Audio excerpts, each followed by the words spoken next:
Because the medical chart is also used for billing, it's important to know what you should add into each section. Specifically, in this video, we're going to go through each section of the chart and explain what you are required to put. First of all, the basic information such as time seen is required. That's why it's highlighted. You cannot sign this chart until you input this information. When you click, this number, this time, should reflect the time that you signed up for the patient when you're going to see them.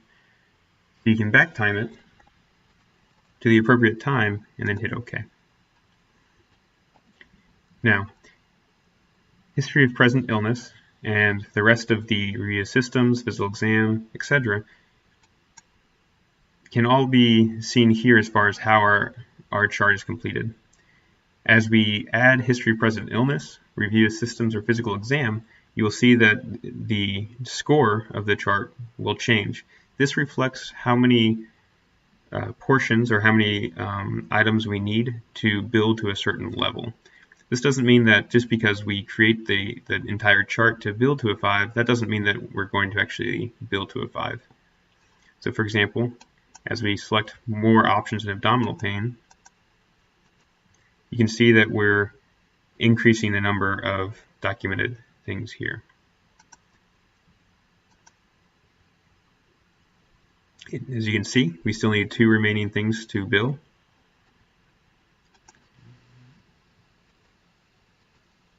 There.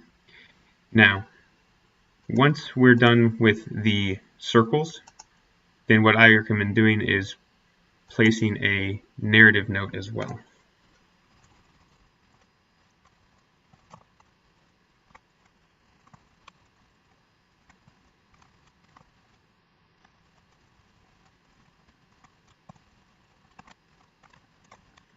Once you finish your narration, then we can move on to review systems. And again, if you can see here, you need to have a certain number to document.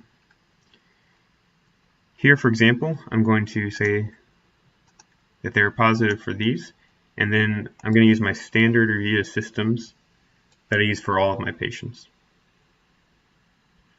And you can see here that we have reached the maximum number we need.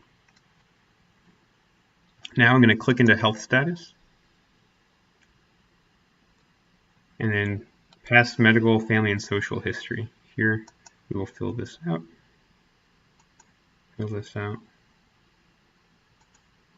you can see no more remaining. On my physical examination, I'm going to document my positive exam findings.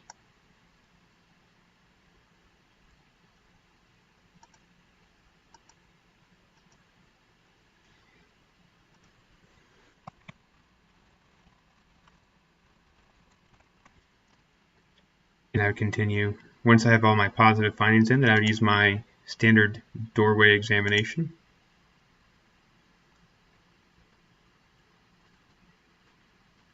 And you can see that I have no more remaining exam findings necessary. I would then move on to medical decision making, where at this point there are several requirements that you would need to fill the chart out. The first is to review and insert your order profile. I'm going to include the displayed. However, notice these are canceled images from a different day. In that case, I would highlight the appropriate orders and then include selected.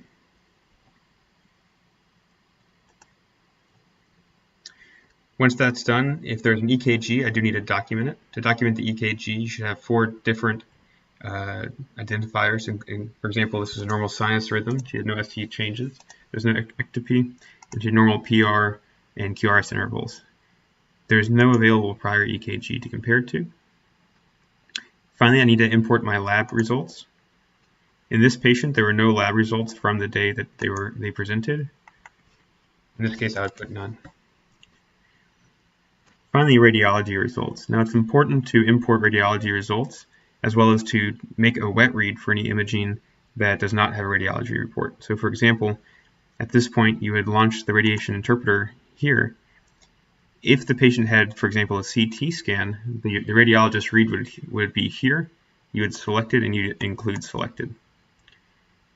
If the patient had x-rays done, you would hit launch wet read and the x-ray would show up here.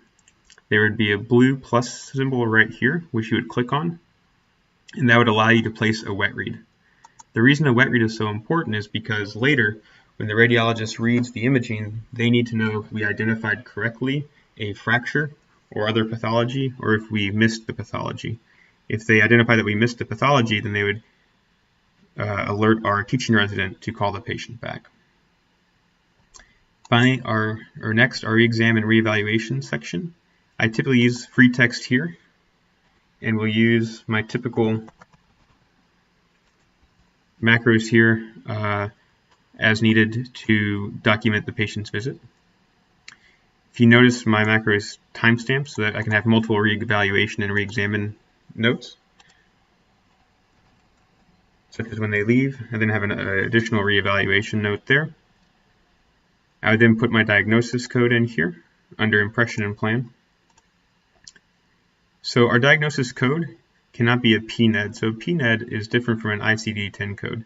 The PNED is the chief complaint given at triage. So here, we place the diagnosis. It's an IDC-10 code. And then we'd also place any additional diagnoses that are appropriate, such as if the patient had a history of diabetes, I would include that, or a history of prior appendectomy, I would include that. Anything that supports our overlying diagnosis. I would then provide the stable or condition of the patient. And for example, this patient is being admitted to the hospital, so we do not need to do any education or follow-up. If the patient was being discharged, we would need to provide the appropriate education from these areas, as well as follow-up, which can be selected here. Here, the patient has a primary care physician. However, if they did not, we can refer them to a primary care physician, such as our Unity system. And then I would place discharge instructions here. Anything we type in the comment box here, the nurse will read to the patient.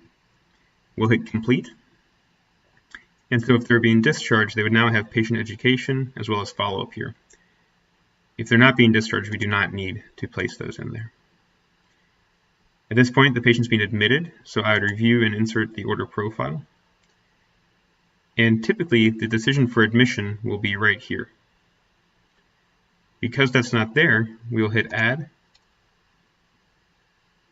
Decision for Admission, and select the appropriate location, in this case, the surgical unit. Now the decision for admission is here. I will select it and include selected. If this patient was transferred to a different resident at sign-out, then you can state the time of sign-out here, and then identify the physician who took over care. Once the chart is done, then I would hit Sign and Submit. At this point, I would put the attending physician who took care of the patient with me, and then hit Sign.